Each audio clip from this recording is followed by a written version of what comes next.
In this video, I'm going to show you how you can update and get the latest version of Classroom app. If you find this video helpful, please like and subscribe to this channel. Alright, to update this app is pretty important. By doing this, you'll be able to fix any errors that are associated with this app, as well as you'll be able to get the latest features that comes with Classroom app. To do this on your Android smartphone is pretty simple. Just go to your Play Store here, and then just using this search bar here, or if you can't see the search bar, go to the search icon down here, tap on it and just search for Classroom.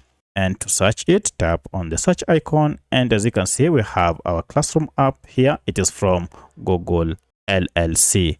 To update it, go ahead and tap on update, and this will go ahead and begin downloading the latest version of Google Classroom app, and then install it on your smartphone. Now, once this has been installed, you'll have the latest version. Go ahead and open it to start using the latest version of Google Classroom app with the latest features. So that's how you can update your Google Classroom app to the latest version.